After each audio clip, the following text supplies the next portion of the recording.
Start. Good evening, everyone. My name is Tony Mordini. I'm the principal of Melbourne High School.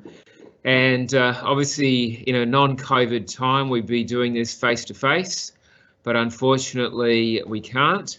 But please rest assured that we will give you all the information tonight that you need to consider applying for Melbourne High School.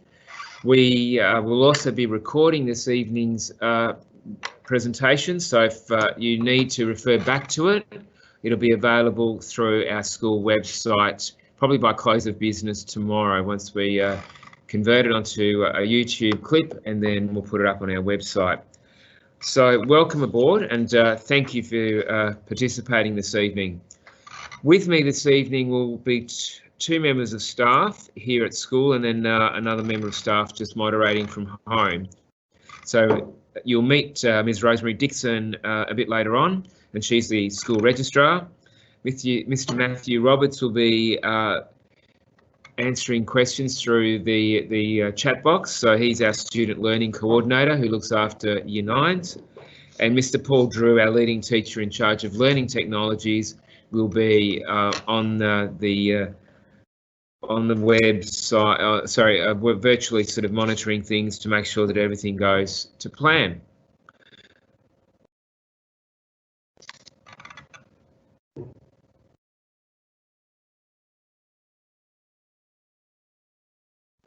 One of the things that you'll find at a school like this is that obviously we can do things which many other schools can't do.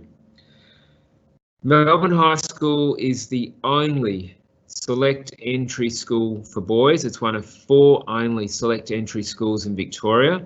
So we're very blessed and very privileged to be able to take a group of very, very able young people and provide them with an environment where they can really be given that opportunity to really shine. A lot of depth, a lot of breadth, and a lot of challenge. Now, if you look at that diagram, it's what would normally happen in a classroom. So you've got what we call that sort of mixed ability classroom generally in most schools. And you'll see that as a teacher, you tend to teach to the middle ground, that teaching zone. But our young people are not in that middle ground. We're talking about students that are highly able, and therefore they're on that right-hand side of the image.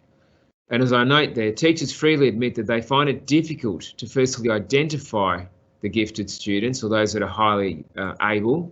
And once they are identified, for them, they find it extremely difficult to know what to do to provide for them. Because as we say, that most teachers are tending to teach to that middle ground.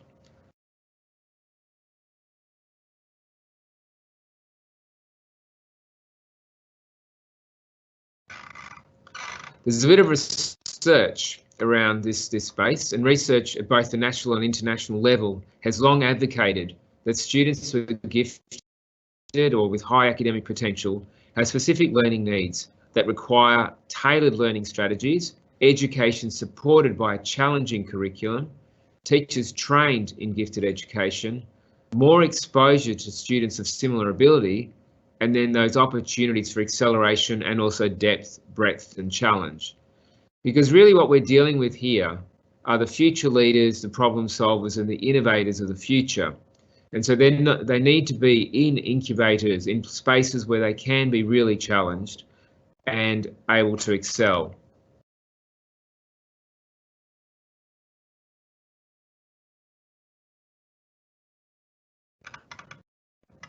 So what we find in schools like this is that you've got that value add effect. People ask the question, aren't able students able to do well regardless of the school they attend? Well, the research suggests that when you're in an environment like this, there is a value add. And so as we've seen over a period of years, the median ATAR in a school like this is certainly over 94, and we're certainly getting over 70% of our students with a 90 plus ATAR. Now that's incredible, and that's really, sort of shows you what can be done when you've got a particular environment where students that are of high academic potential can work together and, sort of can really develop their potential.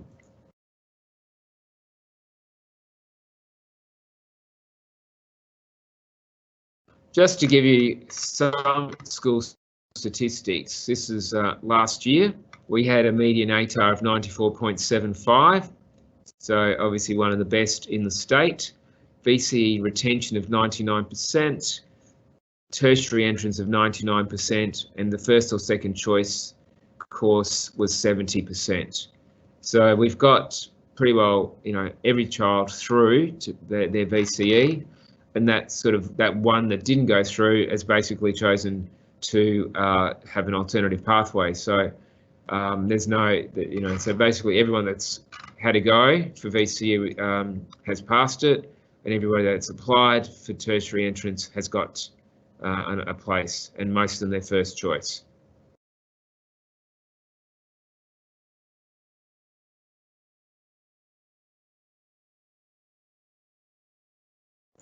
So what's our purpose at Melbourne High School? So our aim is obviously to produce successful young men who are not only just academically well-rounded, but also well-rounded in a broad range of ways. We want people to be imaginative, resourceful, courageous, caring, happy, socially responsible, environmentally aware, and good global citizens. There's a real strong push here to make sure that we've got, more than just marks, as we say. We want people to be as academically excelled in their work and move as fast as they can academically, but also to have those other opportunities to grow as human beings.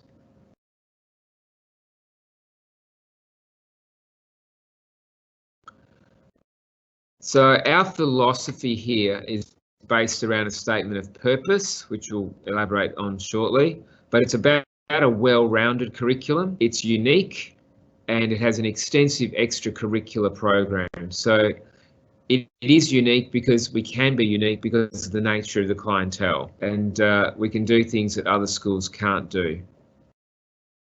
So as just noted there, it's more than marks. And why is it more than marks? Well, the research is showing also that we need to have greater soft skills. Top marks are not going to be all that people need to get through into the workforce and to remain as agile as they need to be. A number of university courses now also require the interview or the portfolio or other requirements in order to get in and also to be successful once they graduate. So that's important that we prepare our young men, and the various activities that we do here, whether it's in sport, debating, music, all those things that really help to shape our boys, will help them be really equipped for those interviews and for those other social requirements. The other thing that we do need to be aware of is that obviously we're going to have lots of career change. Our generation might not, but our young people will. And so that capacity to have a broad range of things in your portfolio is really, really important. So we've identified quite a number of things that we believe are important for success and for learners to have. So as a result of that, we try to ensure that we study a curriculum that embraces all learning areas and balances breadth and depth of focus. That we have the ability to think critically and deeply within and across learning areas, so there are lots of opportunities for that. That we want our boys to be creative and innovative in their thinking and application of their learning, that they take responsibility for their learning and are motivated to reach their full potential. And you really see that when you walk the corridors here, that boys are quite self-directed. They're very driven to succeed and they get on with their work. And that leads to the next point, that they can work independently as well as collaborate in teams and effectively communicate ideas. I watched a Year 9 class the other day and they were in the library. They'd broken up into groups. They were doing literature circles. Each group was led by one of the boys and they were unpacking the themes in a book. It was just beautiful to watch, but really deep conversations, really challenging each other to go deeper into the text. So that's the sort of mindset we're trying to develop here. We want all our boys to be lifelong learners with that agility to adapt to changing circumstances. As I said last week in a press release, if 2020 wasn't a wake-up call to think about being adaptable, nothing else, was. So we need to prepare our boys for change and rapid change, and sometimes things that will occur that we don't even anticipate. As well as that, we also want them to be able to manage that emotional, mental, spiritual, and physical space. That being fit, being mentally resilient are as equally important as being able to do the work. You've got to be able to manage a lot of things on your plate, and we are preparing boys that are going to be future leaders, future entrepreneurs, and future social advocates that will probably have a lot on their plate, and they need to be able to manage that. So we want them to have those healthy lifestyles that are also satisfying, that we want them to be enterprising, to show initiative, to use their creativity. We want them to be honest, resilient, empathetic, and respect for others, and have respect for others. I'm proud to say that we are going to be a lead school around respectful relationships and really promoting, lifestyles that don't tolerate any form of gendered violence or any other form of violence, that we want them to relate well to others. We want them to be well prepared for life roles in their family, their community, and the workforce.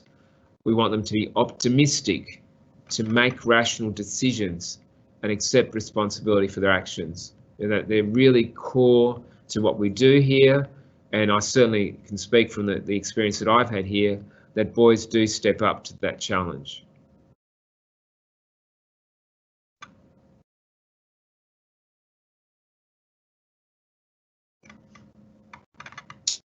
Thirdly, we want our boys to be informed citizens, that they are responsible, that they can act globally and also locally, that they appreciate and respect individual, cultural, social and religious diversity, that they're able to relate to and communicate across diverse cultures.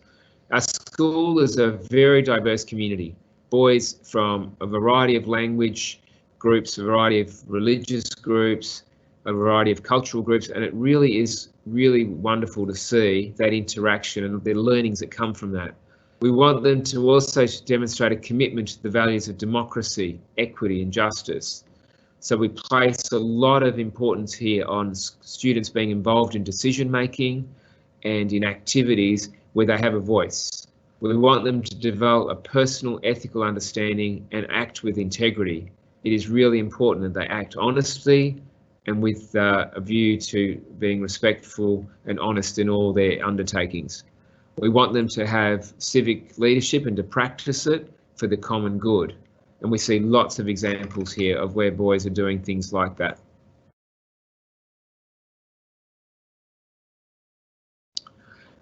We talk about here this well-rounded education and what we might call a liberal arts education. So in year 9 and 10, where the boys are doing a lot of things that not only exercise their mind, but their body and their spirit. So it's a broad range of things, many opportunities for sport, many opportunities for a diverse range of subjects, including philosophy, sociology, psychology. So they can leave here with that depth and breadth of knowledge and really broad understanding and respect for the world in which they live. You'll see there's just an image of the boys collecting for the Red Cross. Again, sort of having that community spirit, going out and doing things for other people as well.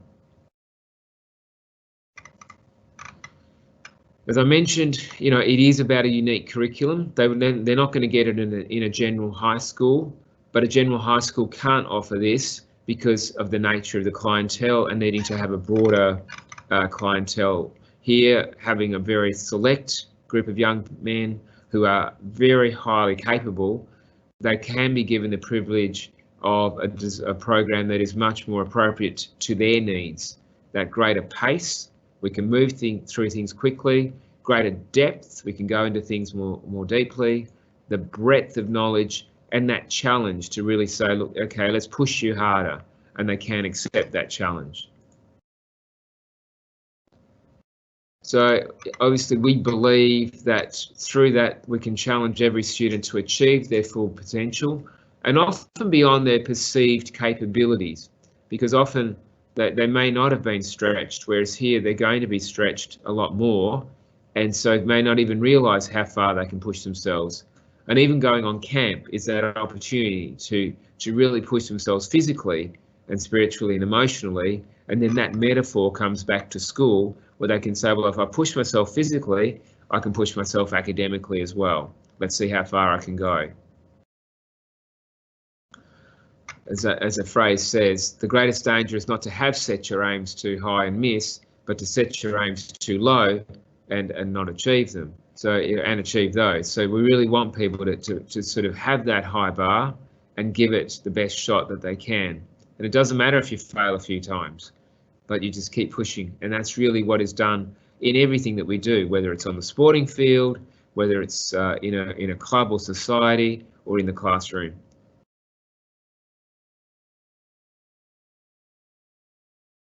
So just to give some examples, we have a very broad academic program in Year 9 and 10, which gives the boys opportunities to go into areas like philosophy and civics and sociology, which they wouldn't otherwise do. There are a number of VCE studies that they can do. There's a lot of enrichment in all the subjects from Year 9 to Year 12. There is an opportunity for university extension, so we currently have some of our students doing some university programs when they're in Year 12.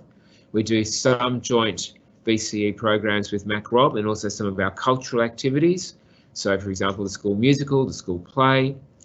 And by 2024, we'll even have a broader student cohort through the Centre for Higher Education Studies. So we're very excited that we are about to start a new building here, and that's going to be called the Centre for Higher Education Studies.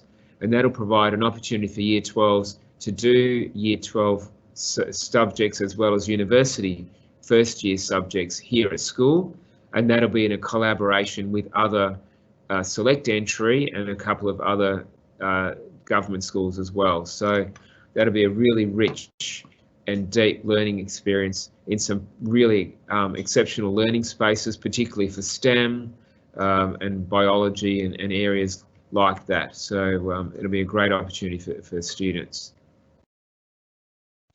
Some people ask about the single-sex school and why. And some people have argued, particularly if you look at the press lately, about, the dangers of it.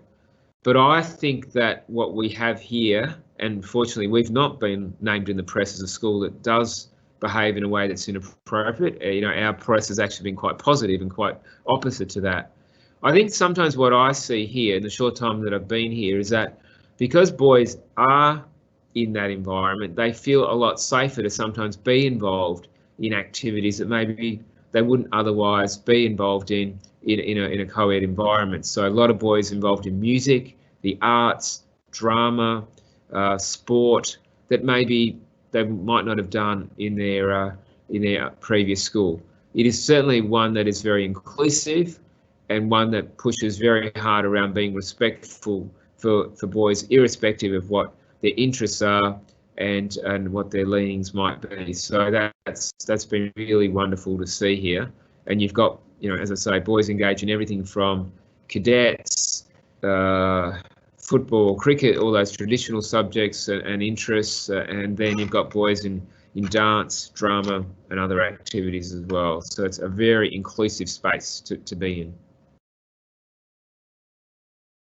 Just to play that out a bit more, there's a very extensive co-curricular program, and I get to the school quite early in the morning, and by 7:30 there are boys already in the gym, outside in marching bands, outside doing other coaching, lunchtime, weekends. It's a very rich environment for them, and things like the musicals, the plays, the community involvement.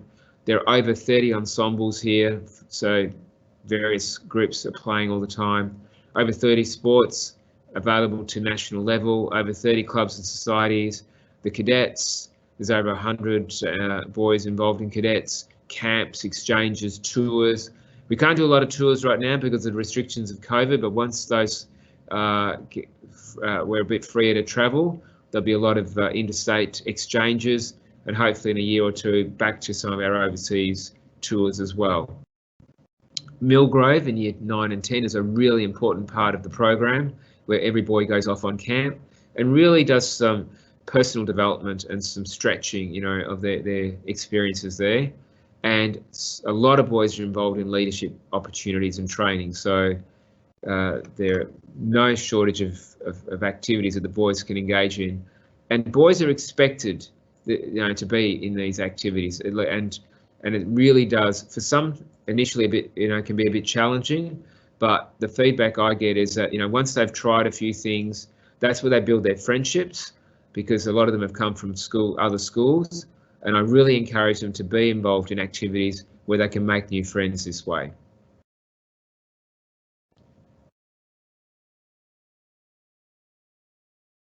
So there's just a few examples, everything from lawn bowls and fencing to chess, and of course rowing. And we've had some incredible successes in some of these sports.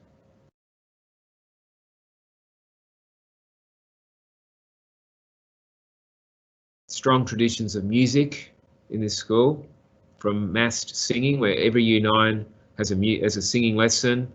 It's quite amazing to hear large groups singing or playing here.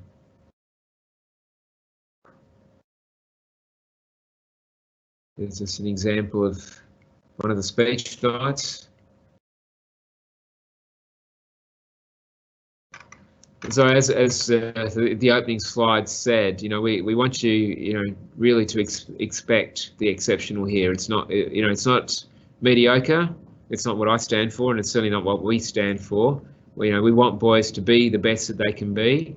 We aspire to be a leading school in a number of areas, and that's what we want to be. We're not an elite school. This is not a private school. This is a government school, and we hold that very dear to heart, that this is open to any boy that is in the government sector, but we want to give them that exceptional opportunity to really excel in whatever they choose to excel in. There's certainly a lot of opportunity here, and that they've got a fantastic foundation for their futures. I'm going to hand over to Rosemary Dixon, our registrar, because she handles all the nuts and bolts of the operation when it comes to enrolment.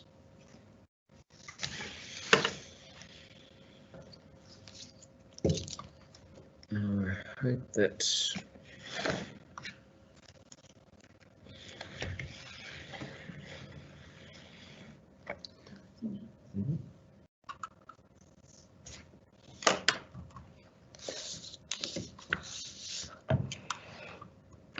Good evening, everybody.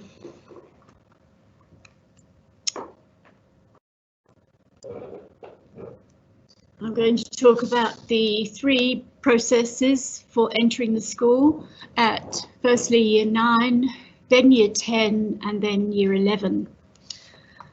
For Year 9, the applications are currently open, and they will close on the 14th of May.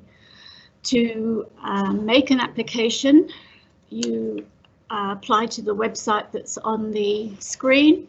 Alternatively, you can apply through Melbourne High School website or the Select Entry Unit of the Department of Education. All students wishing to apply to enter Year 9 are required to sit the entrance exam. Places are actually offered based on the results of the entrance exam. The entrance exam is conducted by the Selective Entry Unit, which is part of the Department of Education. So Melbourne High School doesn't actually have much involvement in the Year 9 exam process. We do, however, talk to parents about the school, and in non-COVID times, we conduct several tours in the daytime around the school. On the Melbourne High School website and the Selective Entry Unit website, there is an online information pack which tells you everything you need to know from the first stage of applying to sit the entrance exam right through to the offers of the places. You're able to download this from Melbourne High School and the Select Entry Schools websites. Please read it before you apply. The cost of the sitting of the entrance exam is $120, and the registrations close on the 14th of May.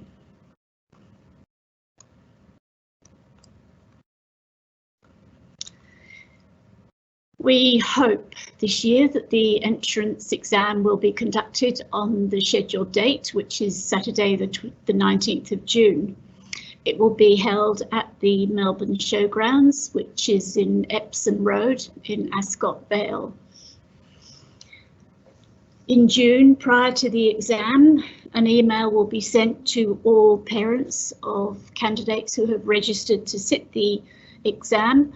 You will be advised of the date, arrival time, entrance, and the door.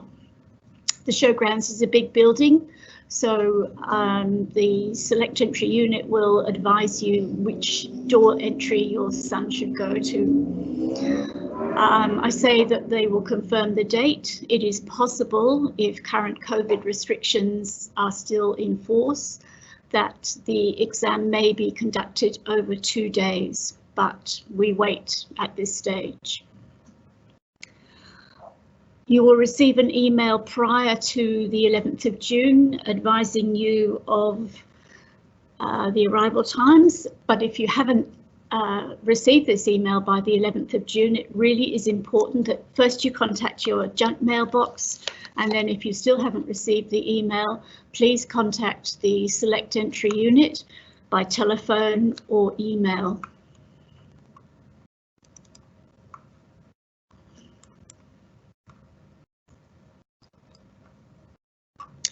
I've gone too far.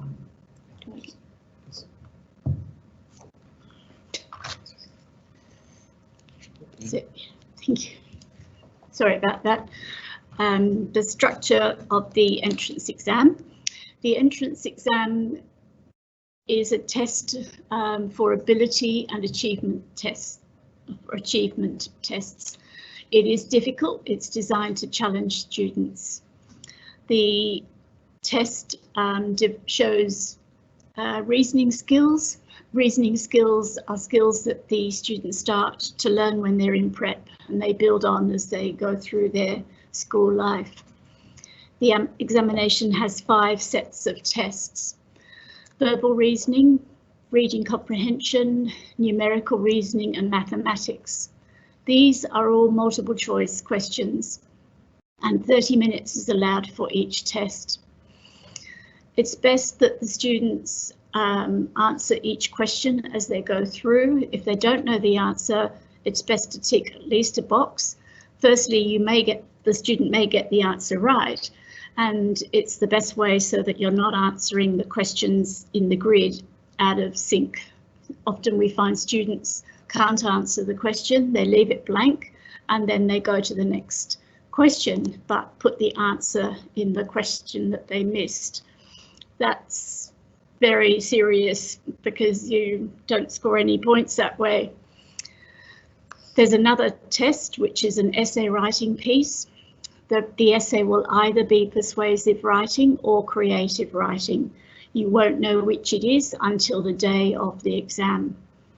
30 minutes is allowed for this essay writing piece, and you get 5 minutes of planning time.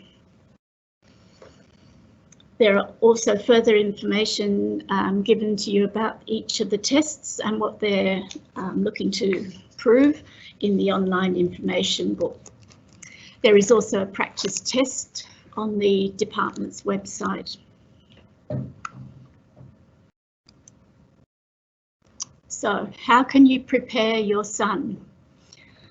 The best preparation, we believe, is knowing what to expect on the day. We advocate that you and your son will look at the practice test that is available on the website. That will give you an idea of the format of the questions, and then closer to the time before the test, get your son to sit the whole test in a time situation and see how he goes. It is a 3-hour paper. When you're actually sitting in the showgrounds, you won't be writing for 3 hours because the supervisors will be collecting papers and then distributing the next paper.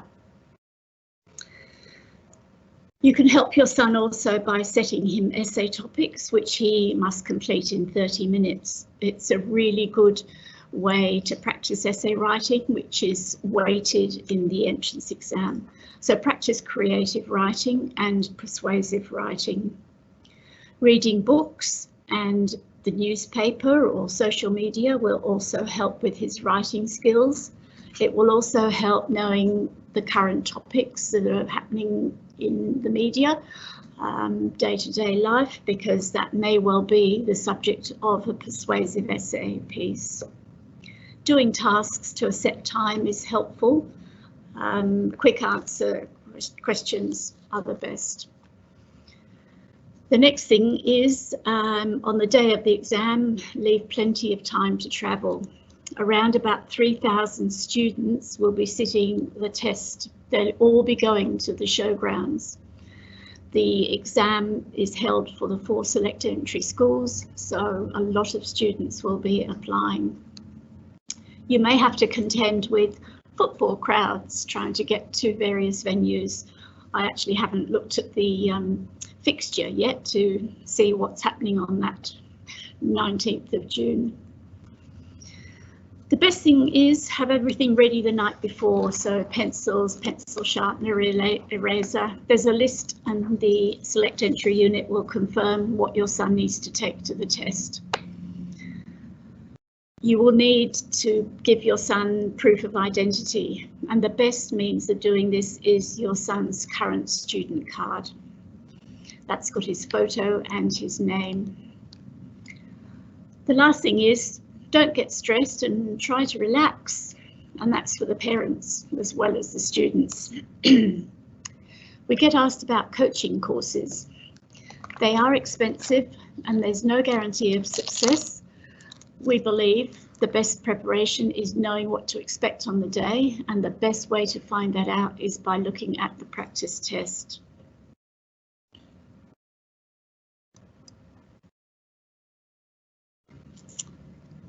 This is how the boys selected. You may have heard that there's a cap or a restriction on the number of students that can enter a select entry school.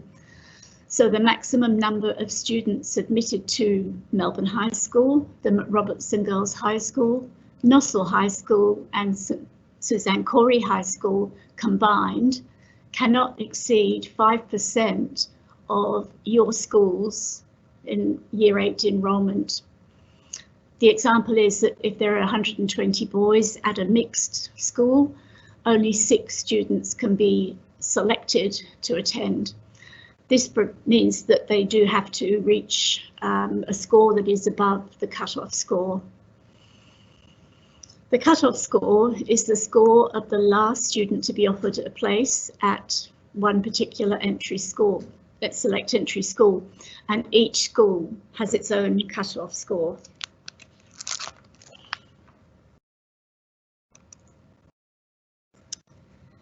There are implications of the 5% rule, and unfortunately that means that some students who score quite highly, certainly above the cut-off mark, may miss out on being offered a place.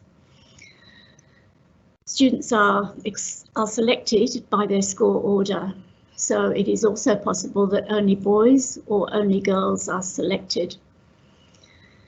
Students who do miss out on being offered a place become part of the principal's discretionary category. And I'll talk about that a bit further on. We have approximately 3,000 boys and girls sit the entrance exam.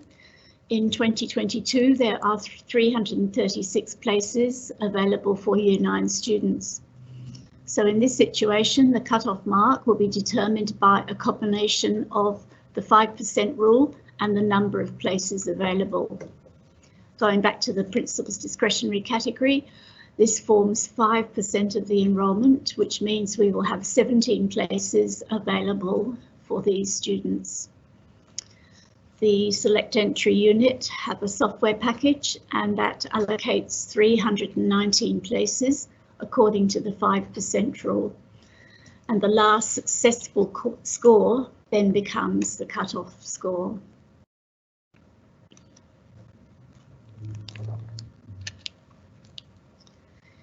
You'll find information about equity consideration. The Department of Education wants to ensure that all students, no matter which area they live in, what socio-economic background they come from, have the opportunity to attend a select entry school. Therefore, students whose parents have a Commonwealth pension card are eligible to apply for equity consideration. And to apply for this, you need to enter your parent as a parent and then your student Centrelink reference numbers on the online application. It is important that you enter this information when you are registering to sit, when you're registering your son to sit the test. Requests for equity consideration can be made after your registration process, but they do have to be advised to the Select Entry Unit no later than Friday, the 11th of May. For students who are eligible for equity consideration, the fee of $120 is waived, meaning you don't have to pay that fee. Applying for equity does not reduce your son's chance of being offered a place. In fact, it is a little bit of a help because we have a maximum of 10% of the students are part of that equity consideration, and it means that there's a bit of an allowance on the examination score. So that is a little bit of assistance in a student entering a select entry school. In the information book, there are several points to consider, and one of them is that you can choose your preferences. You can list 1, 2 or 3 preferences. Boys can't choose 4 preferences because they can't apply to Robertson Girls High School. It is important, however, to choose only schools that you are prepared to send your son.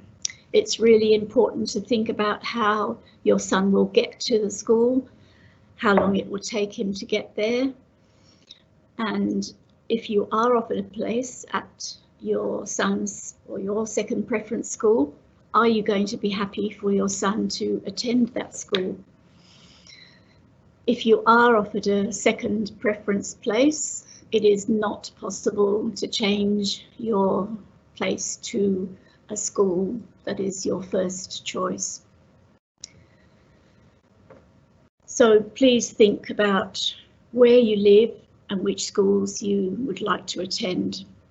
If, for example, you live in Glen Waverley, Narre Warren or Pakenham, you could choose Nossal High School as a second preference school, but it's not really a good idea to look at Suzanne Cory. Likewise, if you live in Tarneet, Werribee or Hoppers Crossing, Suzanne Cory is not far away, but to be travelling to Nossal High School would be a fair distance. If you wish to change your preference, you must do this in writing before Friday, the 9th of July, and that preference request goes to the Select Entry Unit. I'm coming back to the principal's discretionary factor. So after the entrance exam results are determined, the boys who have missed out on being offered a place because of the 5% rule, or who have scored a score that is within 5 marks of the score of the last student to be offered a place at Melbourne High School, will receive an invitation from the Department of Education.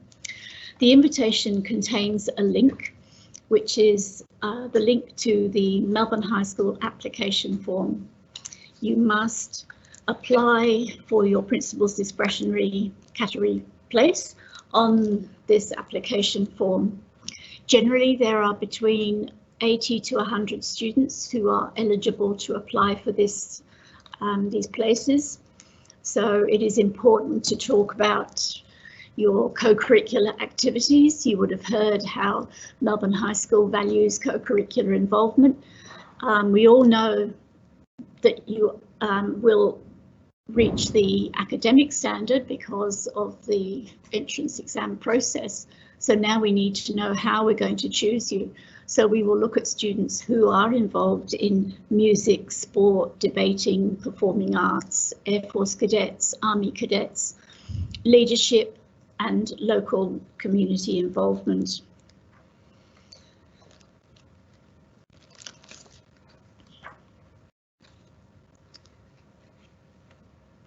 You will receive your link and your invitation to apply, and we must receive your application by the 20th of August. Unfortunately, due to the tight schedule of this process, we cannot accept late applications. So Dr. Mordini and I oversee the selection of 17 boys. We look at your application, we read what you've written about yourself, and then we shortlist the students, and the shortlisted students are interviewed. We have 17 places available, so we interview double the number of places, double the number of students than places available. So we will interview about 30 students. And we do this in non-COVID times in groups of 6, which we hope relieves the stress and anxiousness of the students, bearing in mind that they are Year 8 boys.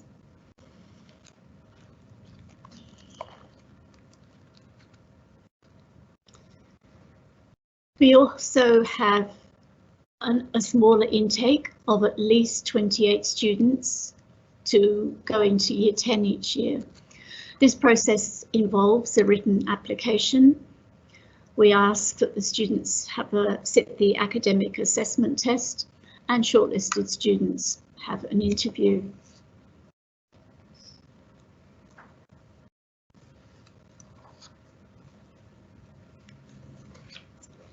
At Year 10, we select students who have a demonstrated commitment to cultural, co-curricular and sporting involvement. In keeping with our philosophy of more than just marks, students who are involved in co-curricular activities such as music, sport, debating, performing arts, including backstage crew, as well as leadership activities and community volunteer work, will be highly regarded. We ask that you sit the academic abilities test so that we can gauge and compare your academic ability. Places aren't offered based on the results of this test. However, we use it to ensure that you will be able to maintain the academic program of a select entry school. We don't want to offer a place to a student who won't manage the academic ability or the capabilities of the school. It doesn't make for a happy school life.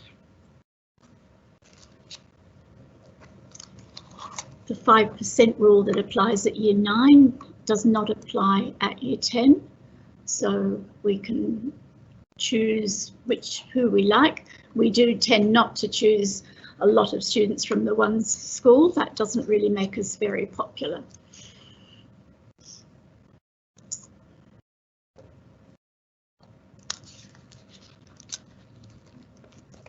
We also have an intake for Year 11. The only means of entering Year 11 is by applying to the visual and performing arts, as well as the humanities intakes. This is a 2-year VCE program, and students are required to study a minimum of 2 arts and/or 2 humanities subjects throughout Year 11 and Year 12. The list of subjects that make up the arts faculty or the arts selections and the humanities selections are on the Melbourne High School website. This small enrolment is for students who have demonstrated skills and a commitment to the arts and humanities subjects.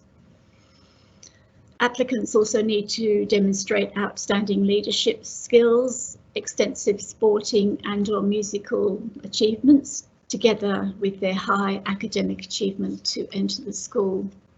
This is not an intake that will enable students to study the science and maths streams. It is an arts intake.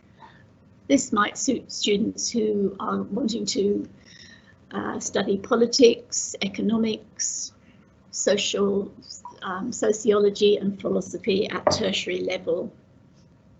There is no entrance exam for Year 11 applicants. You may like to contact me from Monday the 10th of May. We will open registrations in May and they will close at the end of July. Depending on the subjects that your son applies for, he may need to submit folios and photographs. This is done online, and you can talk to me about how you do that. Students may need to attend an interview, particularly students who are applying to study music performance or music investigation. Theatre studies applicants also have some monologues to read, and then they have a blind or unprepared piece that the staff will give to them. Applications are accepted using the Melbourne High School application form, which will be available on the website towards the beginning of May. Again, we have applicants that are, applications are read by a school selection panel, and then students are interviewed. The interview forms part of the overall application process.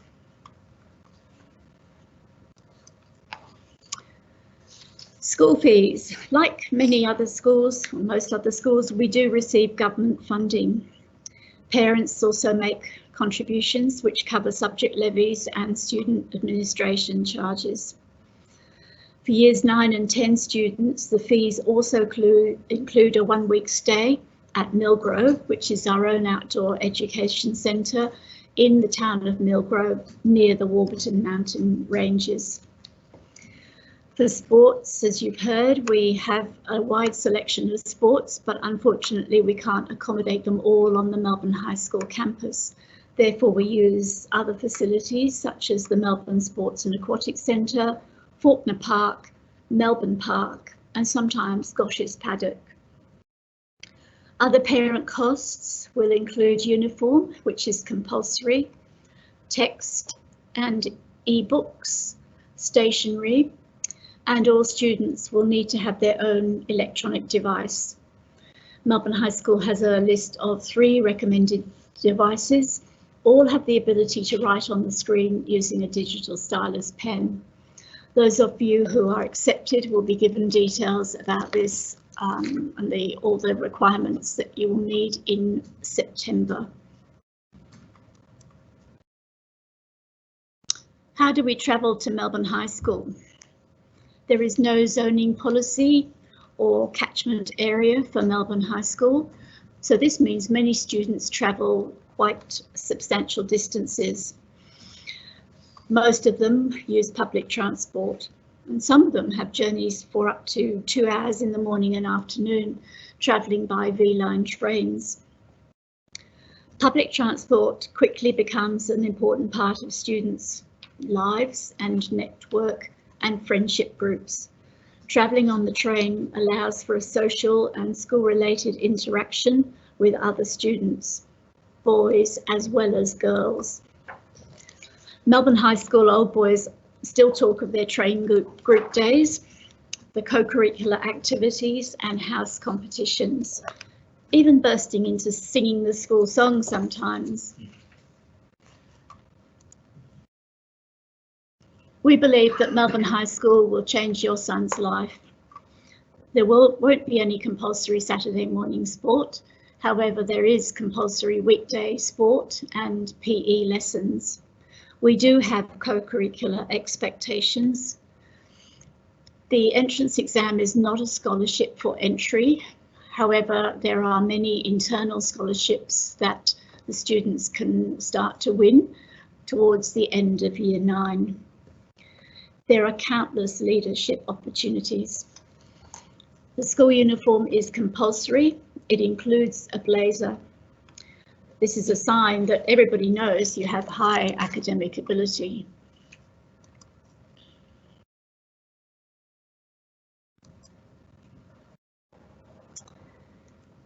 The first big decision about changing schools is to sit the entrance exam.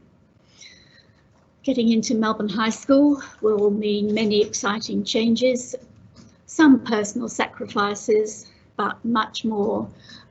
You will have many school friends. You will make long-lasting friendships. It will also mean you have chorals at Melbourne Town Hall. It's a spectacular building. You'll be involved in joint musicals and plays, interstate sport exchanges when COVID restrictions are lifted, likewise overseas language and study tours. Speech night is held each year at the Plenary Convention Centre in Docklands. You are beginning a journey of challenge and excellence. Once again, just to recap, watch out for that email from the Select Entry Unit in early June. If you haven't received it by the 11th of June, please contact the Select Entry Unit. All candidates will receive the Year 9 entrance results in mid-August by email from the Select Entry Unit. In conclusion, I wish your sons the best of luck and always honour the work. Thank you for joining us for our first virtual Melbourne High School Information Evening. We have Mr. Roberts, who has been watching for questions.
Take both.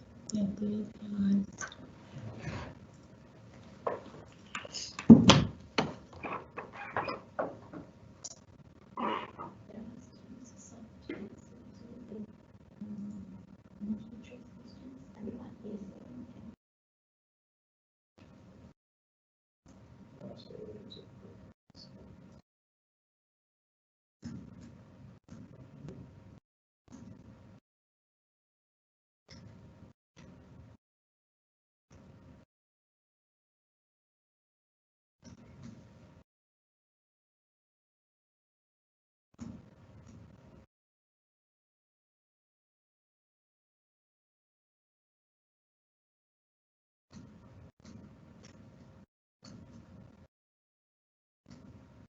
Are you speaking, Mr. Roberts? No.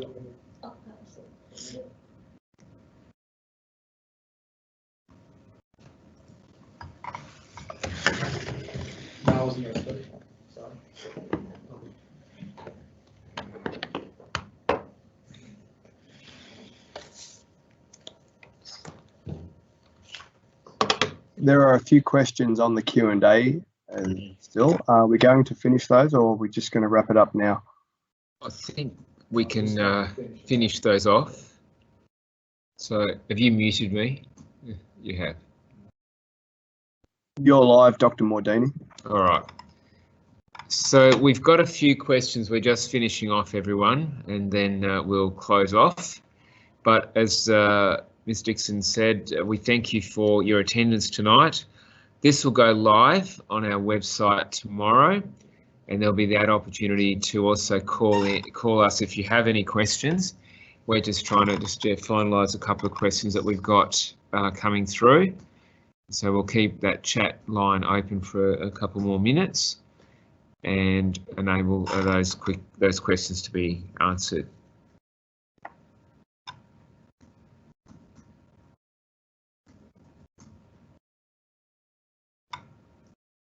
Great, then I'll close the evening right now. Thanks very much, everyone. Thanks, everyone.